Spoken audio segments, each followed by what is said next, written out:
Zayn stood quietly under the big oak tree, a place where he usually felt calm.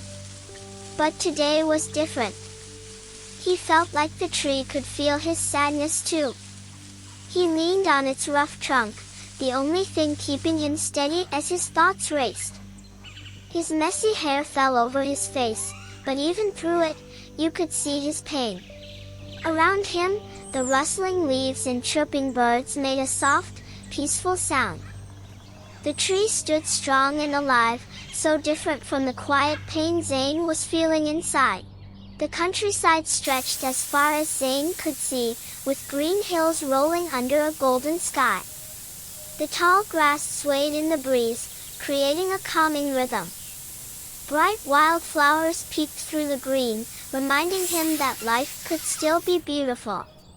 A narrow dirt path wound through the little village. Small cottages with straw roofs stood along the way, their chimneys puffing out thin streams of smoke. Everything glowed softly under the setting sun. The village looked calm, but there was a quiet sadness in the air. The villagers walked slowly along the path, their faces filled with concern. Dressed in simple clothes, they carried baskets of fruits and vegetables, their steps purposeful but heavy. As they passed each other, their expressions showed they all cared deeply for Amelia. Zayn recalls he ran through the fields when he was younger, his laughter filling the air. He stretched his arms out, pretending he was a plane soaring through the sky. Back then, everything seemed possible. Zayn recalls when little Amelia would run so that he would catch her. At night, they'd watch fireflies together, their golden glow lighting up their amazed faces. He would search for butterflies for Amelia. These happy memories stayed with Zayn, even as he faced the sadness of today. His tears threatening to fall, but he took a deep breath. For Amelia, he had to be strong. He had to find a way. Amelia was just 6 when her life began to change in ways no one could have imagined. Diagnosed with alopecia, a rare and incurable disease, her once vibrant body was slowly turning an eerie shade of blue. Her mother, Mrs. Amy, stayed by her side, gently stroking her daughter's hair. Each stroke of her trembling hand spoke volumes, of her love, her worry, and her helplessness. A single tear slipped from her eye, catching the flicker of the candle before it vanished. Mr. Joe, her dad, stood by the bed, his large hand gripping the wooden post as if drawing strength from it. His rugged frame seemed so strong, yet his face betrayed the deep cracks of worry etched into his heart. Through the window, he caught sight of Zayn, standing alone beneath the old oak tree. Mr. Joe's gaze lingered on his son, torn between pride for his strength and fear of what their family might lose. Yet, even in the stillness, there was light. Amelia's faint breathing filled the room, her presence holding the family together in the soft, flickering glow of the candlelight. Zayn stood tall, his back leaving the support of the oak tree. His fists clenched tightly, and a fire of determination lit up his eyes. He was ready to face what lay ahead. His steps were firm, each foot pressing into the soft earth as if marking his resolve. The path stretched before him, a silent witness to his courage. The distant mountains loomed on the horizon, their jagged peaks shrouded in mist.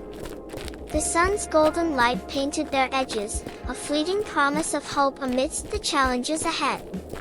Zayn walked forward, the crunch of his footsteps breaking the stillness of the evening. Each step took him further from safety, closer to destiny. From the shadows of the fading light, an old man emerged. Wrapped in a tattered black robe, his piercing eyes met Zayn's. Tired yet intense, they seemed to see straight through him, holding untold stories of struggle and resilience. Breaking the silence, the old man's voice rasped, "Son, I'm starving." The simple words hung in the air, heavy with a quiet desperation that couldn't be ignored. Concern clouded Zayn's expression. He glanced back toward the cottage, his decision already made. There was no question, he would help.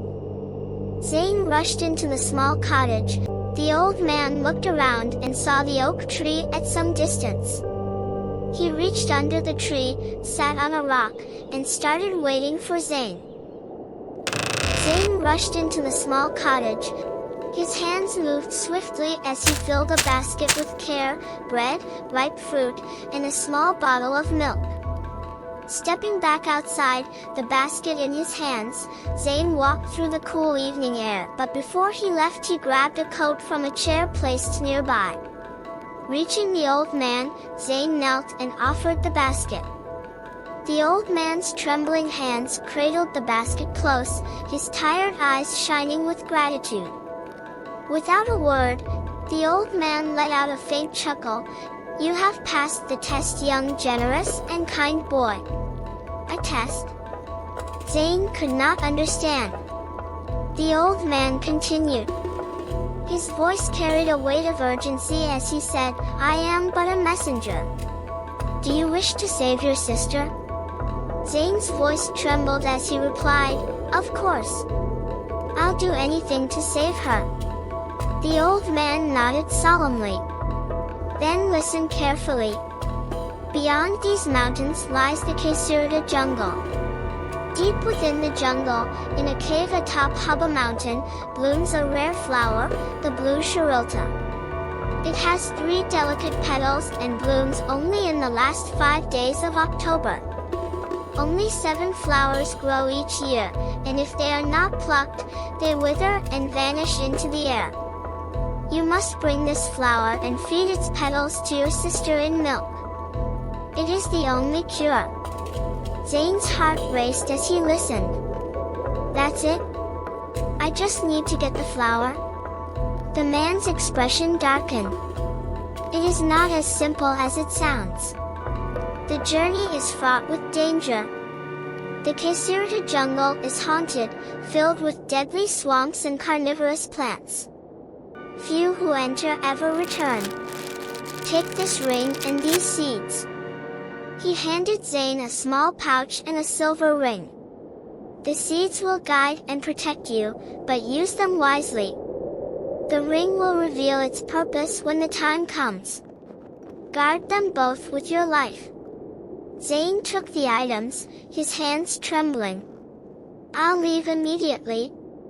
There's no time to waste." The old man placed a hand on Zayn's shoulder. "Remember, your love for your sister must guide you. That is the true test. Return here in 15 days, and I shall await your success." With that, the old man turned and disappeared into the shadows, leaving Zayn with a mixture of hope and fear. He ran back inside to tell his parents about the encounter. His father, Mr. Joe, looked at him with both pride and worry. "Son, are you sure about this? The journey is dangerous, and you may not return." Zayn's voice was firm. "Dad, I can't stand by and watch Amelia suffer. I have to try." His parents reluctantly agreed, their hearts heavy with both dread and hope. Early the next morning, Zayn packed what little he needed, hugged his family tightly, and set off on his quest for the unknown.